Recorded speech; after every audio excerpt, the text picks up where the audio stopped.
You know, they say, well, we're going to give the moderator a button to mute them.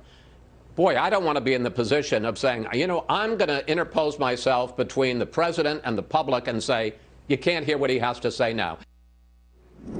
All right.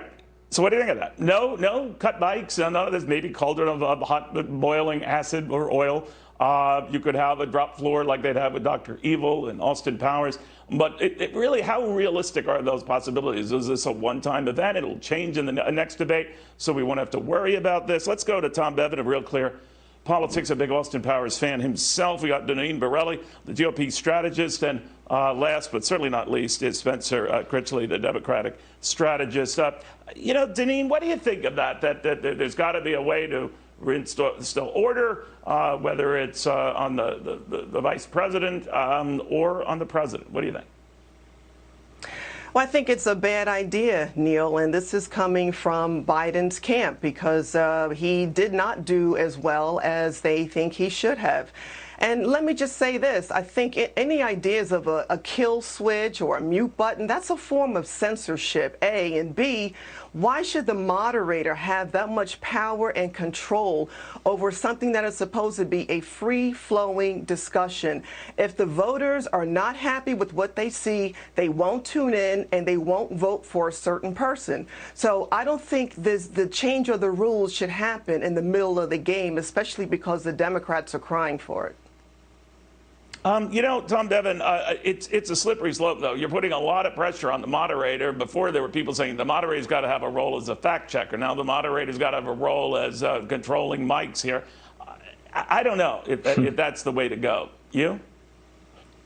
No, I think it's a terrible idea. And look, it is a tough job to moderate one of these debates and to do it well. And as Chris Wallace said, I mean, he went in there with the best of intentions to try and stay out of the way and let these guys go at it and have a discussion. It didn't work out that way, but giving the moderator more power and, as Chris said, sort of interjecting himself even more in the proceedings, I think is the wrong way to go. I agree with Deneen. If voters don't like what they see from a candidate, they think he's being too interruptive or bullying or name calling, whatever the case may be, they perfectly have the right to change the channel or vote for the other person. The next debate is going to be a town hall, so theoretically the candidates are going to be speaking more to voters than to each other, which should perhaps help solve some of that problem. But the third debate is back to a one-on-one matchup.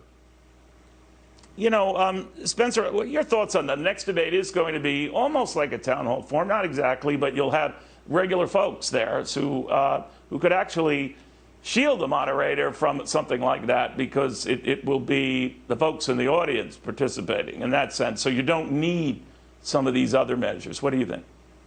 Sure. Well, you know, I agree with most of what I just heard, and I want to say hats off to the Austin Powers drop tank. I didn't think of that, and that's the best idea I've heard in days.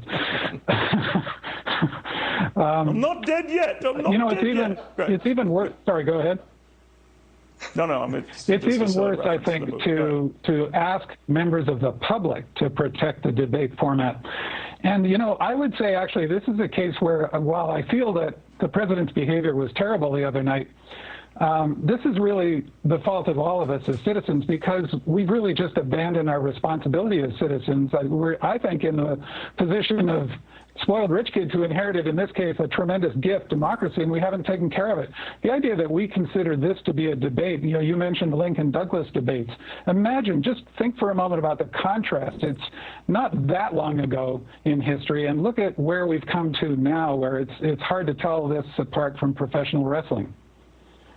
Yeah, I do have the transcripts of those debates, though, just so you know, Spencer. Very much worth reading. Actually, Abraham Lincoln did, in fact, say, will you shut up? So I didn't know that. I was not aware of that. I stand correct. There we go.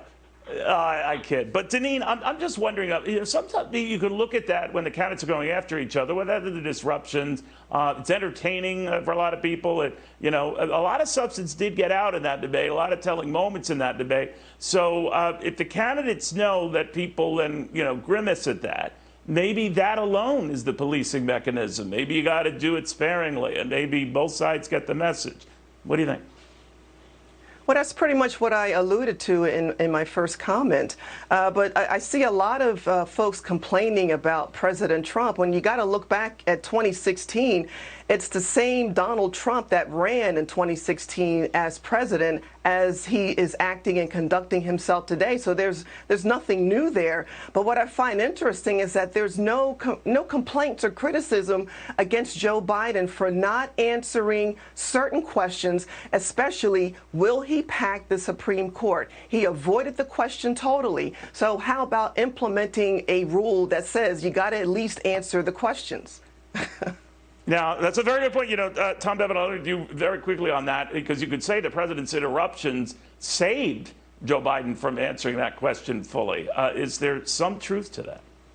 I think there is. I think in some sense, his behavior, his interruptions, sort of overshadowed some of the substantive points that were made during that debate, and also on occasion sort of rescued Joe Biden from his answers when he was sort of fumbling about. So I think there is something to that. Guys, I want to thank you all. I didn't have to drop any of you or remove your mics as a result. So this is a good message you are sending America. But thank you all very, very much. So we'll see where that goes.